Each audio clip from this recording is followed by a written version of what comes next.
Hi everyone, thank you for joining us today. My name is Paul Donovan and I'm responsible for client services here at Radius. I appreciate everybody joining today's webinar, which will focus on the topic of best practices in creating world-class insights and insight teams. The webinar will be moderated by Barry Weinhausen, who's the Director of Qualitative Research here at Radius. And the discussion will be led and be between John Weeks, Director of EMEA at Radius, and very pleased to say Mamta Gupta, who's Executive Director and Head of Global Strategic Intelligence at JPMorgan Chase. And thank you so much for agreeing to do this and taking the time, Mamta. We so appreciate it. The webinar itself is scheduled as usual for around 45 minutes. And if you would like to, everybody's on mute, but if you would like to ask a question, please type it into the software and I'll be monitoring that as we go along. And we'll leave about 10 minutes at the end for some Q&A, and I will then pose the questions that you have to John. Mamta. So by way of introduction, and during today's webinar, among other topics, you'll come away hopefully with an enhanced understanding on how to build to stakeholder needs and to ensure their evolving needs are met, how to craft and deliver stories that resonate and drive decision making, and how to determine success and course correct. So to our two main speakers today, John and Mamta. John is Director of our EMEA business based in London. John has worked on both the client and supplier side of the research world and leads many of our international client relationships. John has two teenage daughters and a 12-year-old son, so soon to be 3 teenage kids in that house. Good luck with that, John. John loves to travel, has a passion for technology, and he's not performing one of his own main functions, which is as a dad taxi. And I certainly can relate to that. Mamta has over 20 years of experience in marketing strategy, using analytics and research for Fortune 30 companies like JPMorgan, AT&T, IBM, and Nortel, to mention just a couple. She specializes in strategic market research in both the B2B and B2C setting, and loves to help young people develop in their career. And I think you'll see that passion for that type of career development that Mamta brings to this conversation today.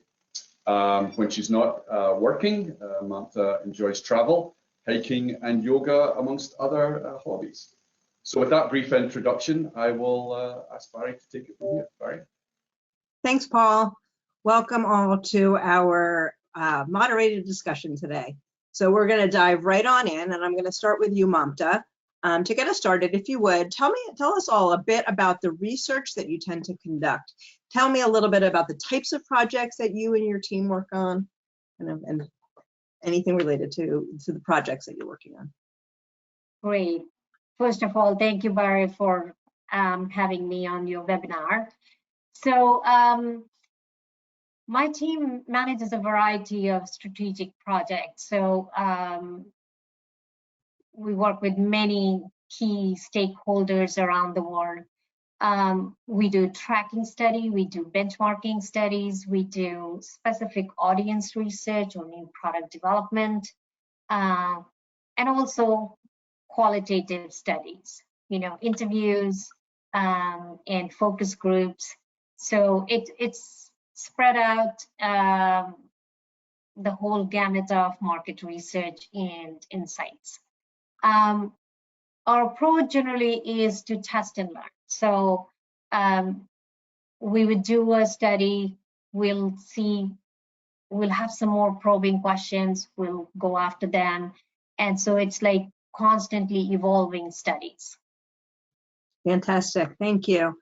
And tell us a little bit, if you would, about how you've built your insights team. So you're talking about the research you're doing, you have folks who are managing it. Tell me a bit about what you look for in candidates, what makes for an ideal insights team, and how you even know that. How do you assess as you're hiring?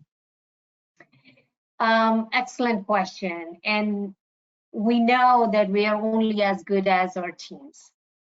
So that's an important piece. And when I think of the right person to do well in research, the first thing that comes to mind is curiosity.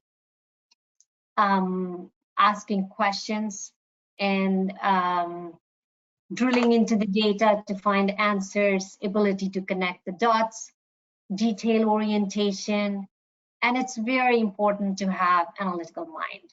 of course, the assumption here is that you understand the research.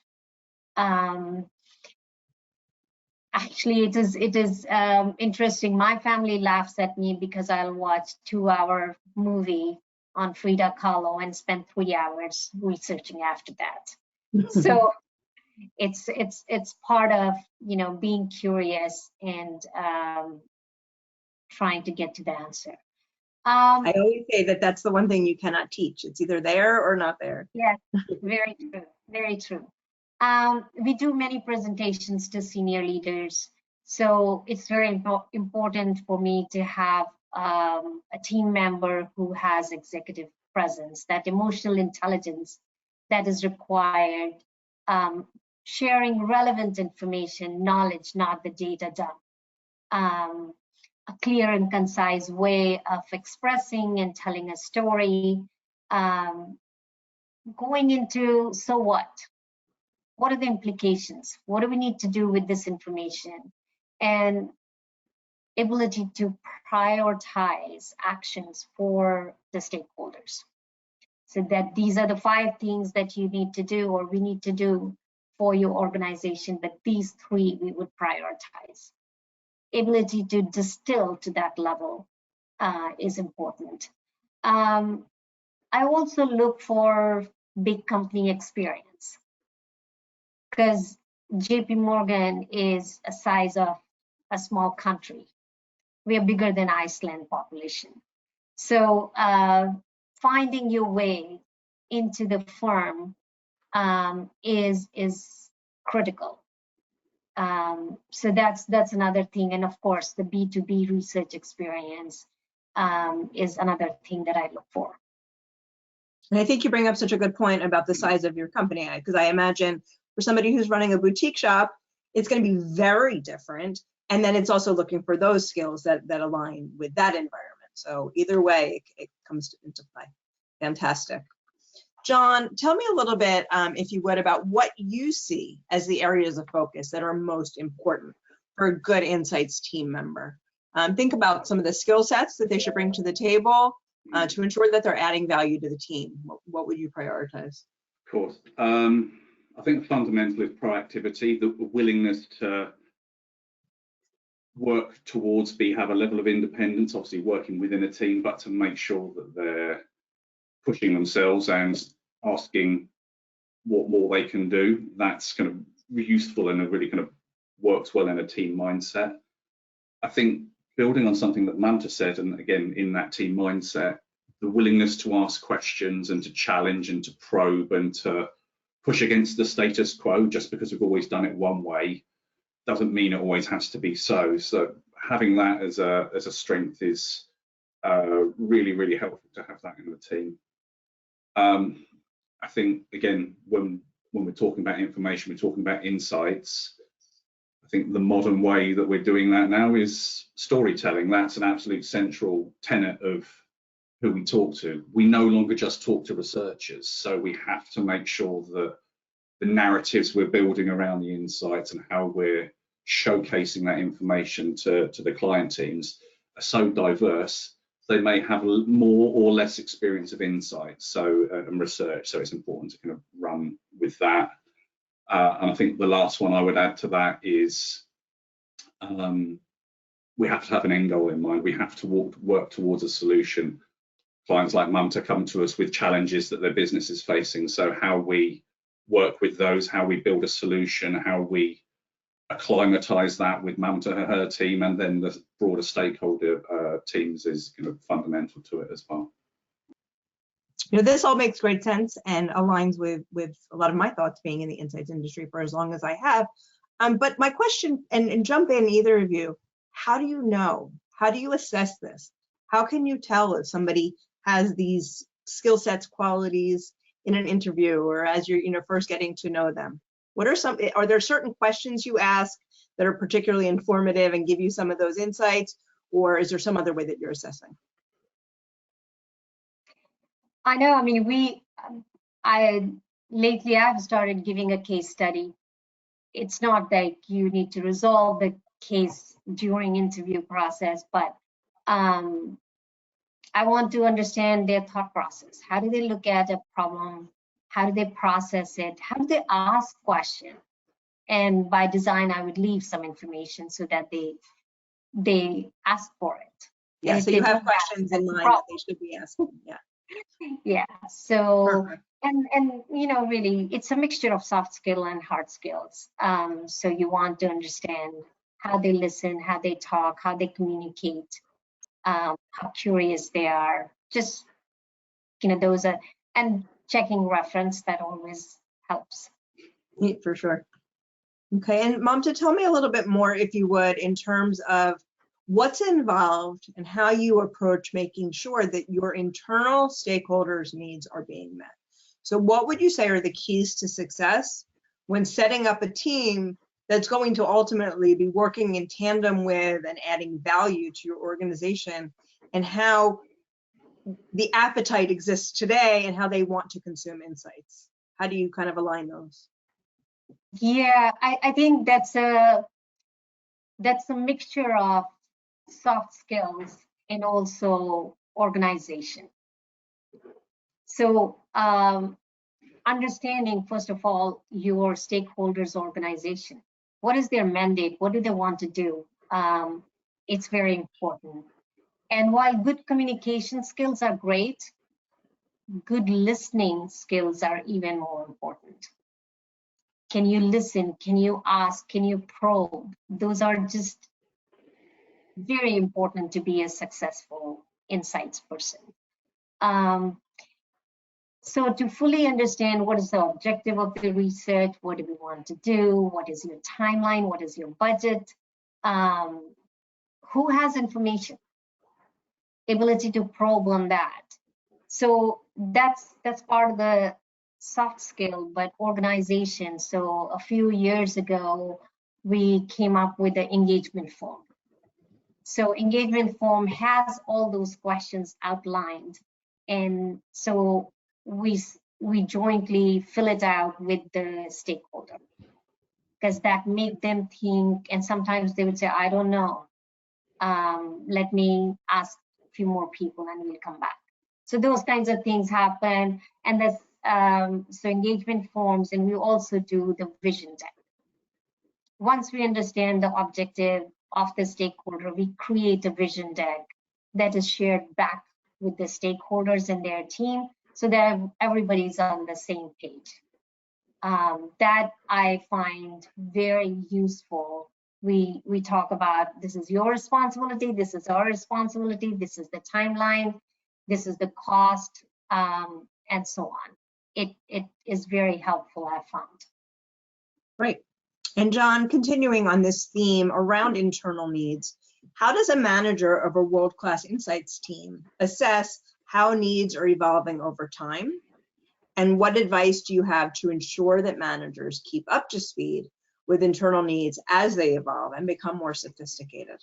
So how do you keep up, basically? Yeah, I think to the first part, it's the tension between the immediate needs, and typically those can be linked to the individual piece or strategic need or study that you're actually talking about. But then a business will always have a 5-year plan, longer term goals, what they're looking to achieve in that year with the budget they have available, or kind of what is it that year is kind of destined for. And it's about trying to make sure and looking to make both of those marry up, and both of those things can influence each other. The short-term piece can influence the long-term, and the long-term can shift, which has a knockback effect, and you need to stay kind of agile and moving forward with the short-term. So those two pieces are always kind of under tension and need focus. And I think to work to that, what has to be absolutely central, and again, something Mamta's already talked to, is communication. Making sure everybody is aligned, making sure everybody is bought in and has the opportunity to provide their input based on the role that they deliver for the business is central to that. And it's enabling that access and making sure that that access works. So research as teams really need to be central and can be a real kind of keystone providing that access and being a facilitator within the business. Excellent, great. Continuing along, Mamta, how do you think a world-class insights team member might balance providing meaningful insights, learnings, and recommendations without overwhelming a client team, while still ensuring that they understand and get what they need? So it's a lot of balancing there. So how might that ideal candidate, that ideal insights worker, kind of work through all of that and make sure that they're still informing in the way they need to?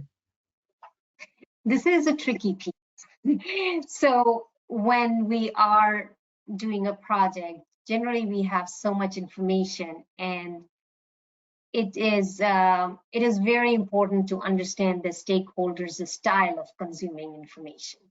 So are they give me the top level and that's good enough, or they really want to dig into the information and make their decisions based on that?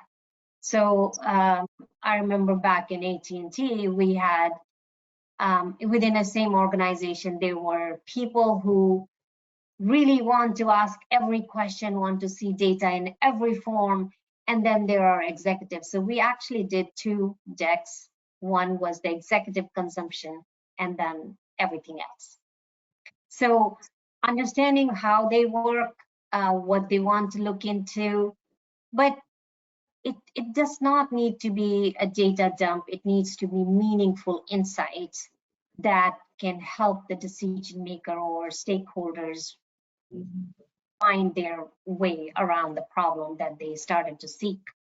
So that is one thing, communication. And biggest thing is how you tell the story, the art of storytelling. That is critical, and I know John touched on that before as well. Instead of really giving the information, what is it that they can use? And concise, communication, meaningful insights, all of that is very important. It's a lot to think about when you think about all the information that an insights person needs to convey. And I love hearing your point about storytelling, because that's such a great way to convey a lot of information. John, we've heard that having an independent voice is important, right? As we were talking about the skill sets, the talents that a world-class insights member is going to bring to the table. Tell me a little bit more, if you would, about what an independent voice means and how it's expressed in the world of insights. So for me, the starting point for having or being an independent voice is that we are there to represent our clients, customers, clients, audience, whatever kind of label you want to apply to them. But fundamentally, we're there to be their mouthpiece. So when we're talking to them, whether it's qualitative or quantitative or tracking, that what we learn from them is essentially what we're going to play back. That's clearly the purpose of research. But sometimes you find that what we're having to tell the client can challenge those pillars of known truths, the reality that they believe they're working with, and that can be challenging. And again, that comes back to storytelling and how we provide that playback. I think alongside that is that we have to be that voice. We have to be confident and have the experience to then sometimes express a point of view that is going to challenge our clients' view of their world, or how they think about insight, or how we're going to use the research. So I think it's to make sure that the independent voice is to make sure that we're there to help, but that we're not biasing. We are as impartial as possible. And sometimes that can even go, particularly for the longer term relationships with clients, is we know a huge amount of information. We've done a lot of work with them. So the data we know they hold, they can come and say, hey, we want to do some more research on this area. So actually, we think we can get you 80% of the way there without even doing any more research. So let's just use what we've got. So it's making sure that we're able to provide that kind of maximum value through those other means as well. Fantastic.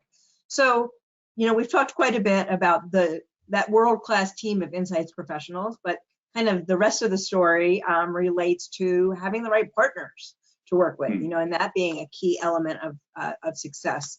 John, tell me a little bit, if you would, about how you define the role that an insights partner plays in any given research endeavor. Yeah, I think there's a few different, sorry. As a research partner yourself.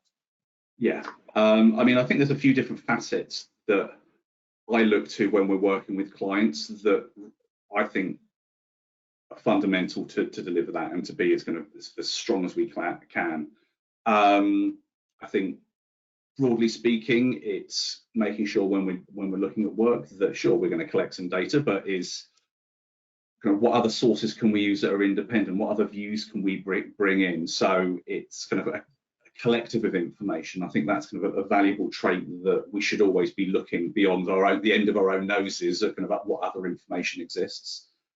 I think there is always going to be the reality of our clients have objectives and they have strategic needs, and it's making sure that we're able to kind of line those up with what is the right solution to this challenge, how can we do that, and again to look across when we're looking to build information is right, what facts can we learn, what quantitative data can we use potentially to give us the confidence in the answers, but also how can we bring that customer voice to life as well. So not just being locked into one technique, and having a breadth to the work is always important.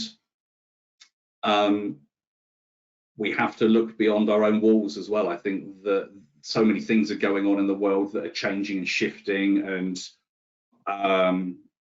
levels of instability that can influence how people make decisions, how customers think about their own business, and how consumers buy products. So everything from cost of living crisis in UK to the war in Ukraine and the impact that that has for different organizations, that can lead to challenges as well.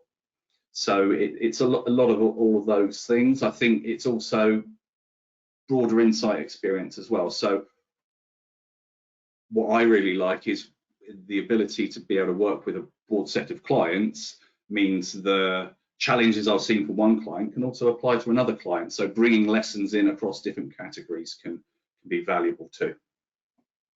For sure. Mamta, what about from your side of things? So you're on the other side from where John is, on the client side. How do you select an insights partner? What are some of the most important factors that you consider, some of the key elements you look for as a starting point? And then as you continue ongoing to investigate a potential partner, what else becomes important along the way? Yeah, we choose our partners with utmost attention. We want, of course, a partner who has good experience, who we can share our goals with. We see eye to eye. It's important to have expertise, but also they should be bringing some fresh ideas that, you know, in living in our own little world, we may not have a view of. We like if they have some knowledge of our business and are eager to learn about us. A point of contact. Sometimes I've worked in past with some firms where the firm is pretty big, but I don't have a point of contact. We check with other people as reference, like how is it to work with this firm? So that is also important. One other thing we look for is established firm. Established firm that has experience working with large corporations like ours, who are comfortable communicating with stakeholders as part of our team. We consider them as extension of our team. It is really a partnership. We rely heavily on quality of deliverables, meeting our timelines that is promised. But it really finally has to be a win-win on both sides. They should enjoy working with us and we should enjoy working with them. Most of our partnerships are really long terms. So a good partner grows with us and experiences our growing pains equally. So flexibility, agility, those are all the other things that we look into. John, anything to add when you think about what an insights partner can and should do, be, and or provide to be considered best in class? Yeah, I think one of the things that I really appreciate is breadth of expertise within the research organization. I think having other internal experts that come from different backgrounds, different fields, provide a huge amount of richness in terms of what can be offered, ways of thinking, just ideas even. So I think to just bring that to life, I think it's when we have a challenge, I can talk to colleagues from our advanced analytics team to get their input. We have people that kind of almost come from an engineering background, so it's on the practical side of things. Even PhDs and things like anthropology. It's like, okay, so when we're going to talk to people, how can we do that? What kind of traits, or how do we empathize better, or all of those sorts of things keep us learning, ensure we're kind of bringing the best for our clients. So I think it's kind of having that breadth of expertise rather than being kind of locked into one mindset, really central to that. I think there is always going to be in research, how can we do this in a better way? How can we do it quicker? How can we do this in a more efficient and potentially less expensive way? So challenging ourselves on those fundamentals, but also appreciating that our client's world can change quite quickly as well. So having that agility to go, okay, we were doing it this way yesterday, now we need to change that, now we need to do something different, and being able to kind of absorb that challenge quickly and kind of move fast to do that is really important. And I think much in the same way, the insights world can be impacted by other things as well. So keeping abreast of new things that change in the world and what that means for research is, and the insights industry is something to always be aware of. So at the moment, it's like, what is the impact of AI, or how do AI tools, ChatGPT, how can that be a challenge for us, and how can that be a problem for what we're doing, but also what benefits can it give us through the lens of research? So it's kind of making sure we're able to explore those sorts of pitfalls and kind of boons as well. I love your point about like background, and we all kind of landed in this place where those of us who were on the vendor side, right, that we are insights professionals, we have all those like skills that you talked about earlier, but we all arrived here in a different way, and kind of that path in informs everything that they do. So I think that's a really good perspective that can help inform above and beyond the skill sets that we did discuss earlier. Mamta, what do you say are some of the watch outs that you look for when choosing an insights partner? Yeah, I think most of the folks on the client side, they have had some experiences which were not something you want to remember. But a few things that come to mind is sometimes attitude, arrogance, constantly pushing or selling, not meeting the timeline, that's a big one. Quality of deliverable is so bad that my team has to totally rework. Follow through on commitments, flexibility, I think both of us talked about that flexibility is important, especially how things change, and can you adapt to it? Got it. If you can't, if you're rigid, then it would be hard for us to work with that form. So again, we're hearing agility and flexibility comes through in so many ways. John, what else might you add for those who are just starting to build their teams? Anything that to build on what Mamta just said? Yeah, if I was to focus on one, I would probably say certainly it's kind of the phrase "smooth seas doesn't make great sailors." The world doesn't go as planned. Research doesn't go as planned. Problem solving, being able to deal with things as they turn up, and adaptability is really critical to that. So broadly speaking, I would say it's how people and how teams handle change. That is kind of the reality of what we're dealing with, and I think it is kind of central to what a lot of clients are looking for, is that we're there to support them no matter what happens. And I think you brought up a good point earlier also about like knowing what you have today, right? So maybe we can get you 80% of the way there based on research you've already conducted. Yeah, Being exactly. aware on that. Perfect, great. So let's focus next on what it all looks like when all of this comes together, right? So we've been talking about different pieces of the puzzle, bringing it all together now. Mamta, tell us a bit, if you would, how you would describe your insights team. So what would you say are your current team's key strengths?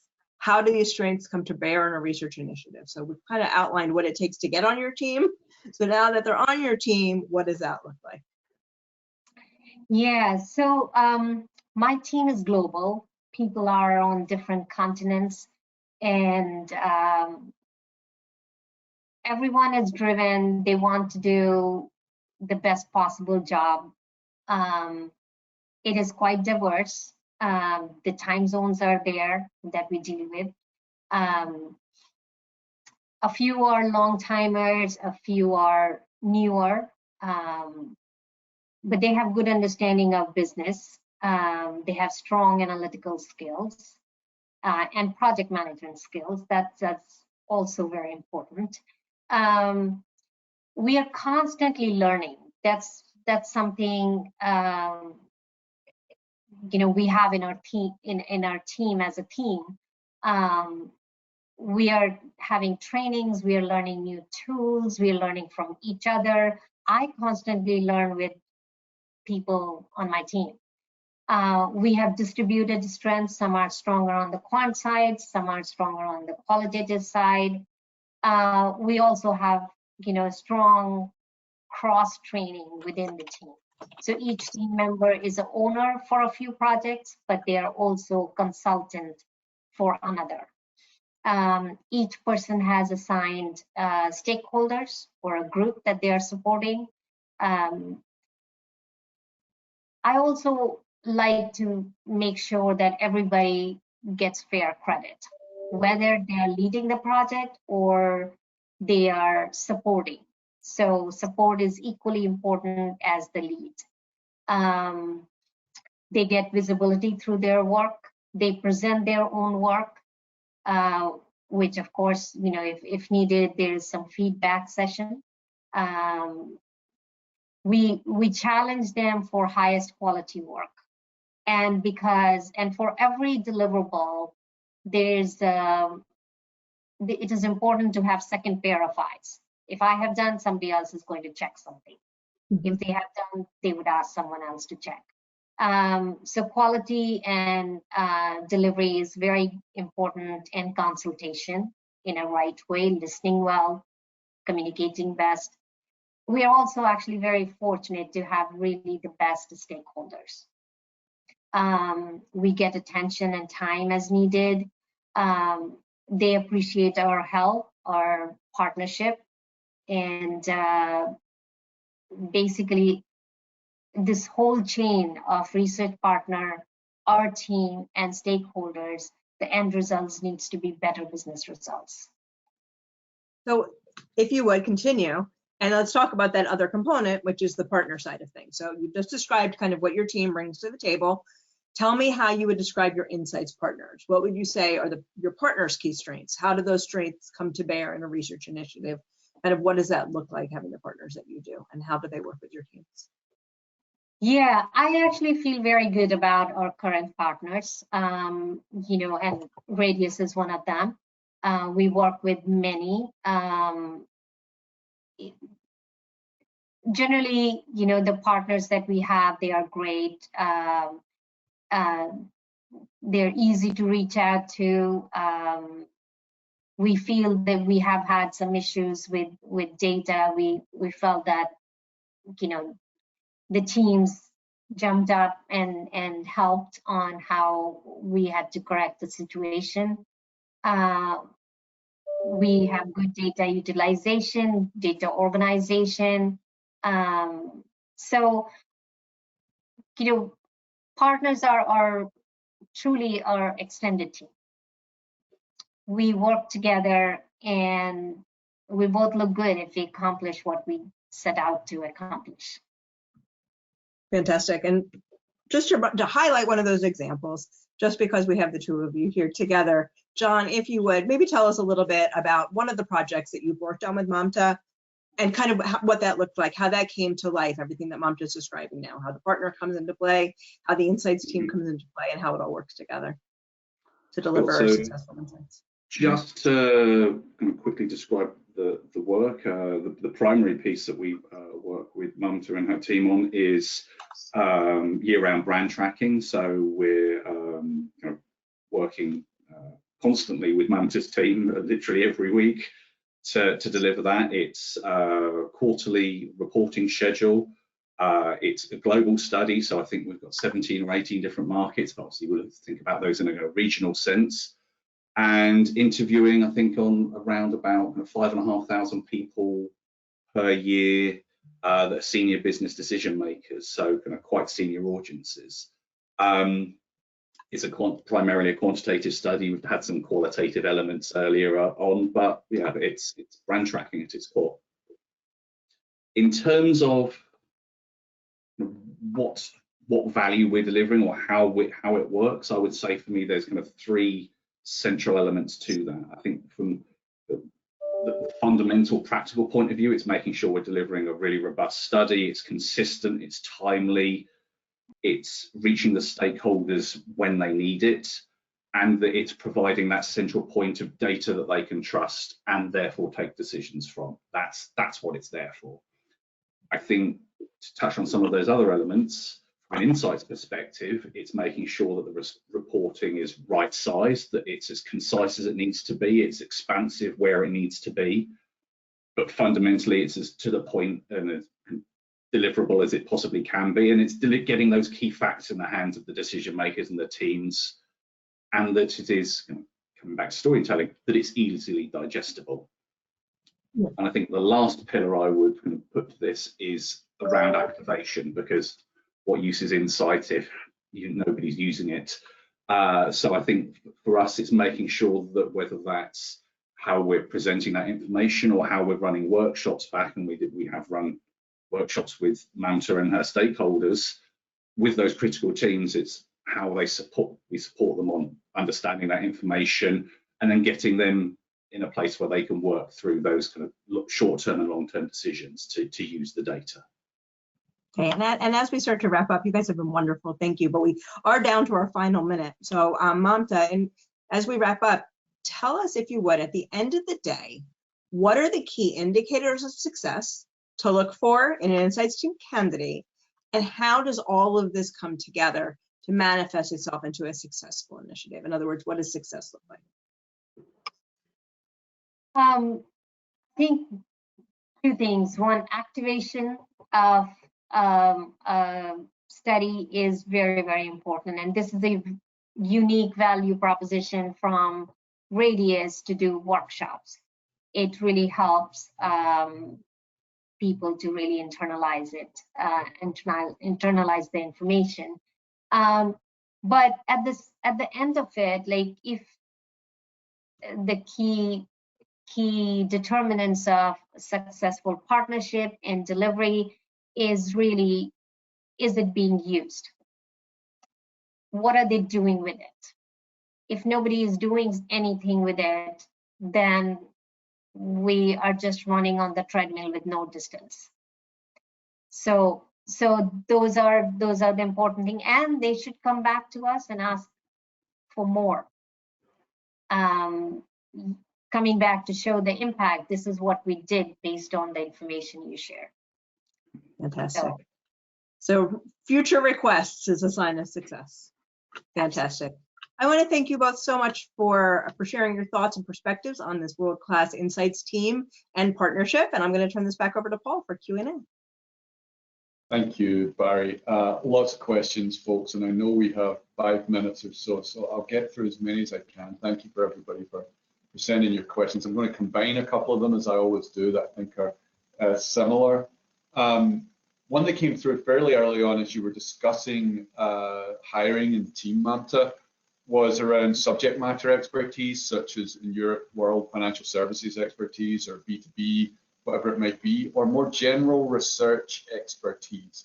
Do you have a point of view on what's more important? Are they equally important? What you look for? What's your point of view on that? If I was a B2C, company, normal company, I would say, yeah, I mean, it would be good to have the industry experience, but our business is quite unique. So in that case, if I have to choose between research strength versus industry strength, I would go with research. B2B experience is more important to me than really knowing my business. Super helpful.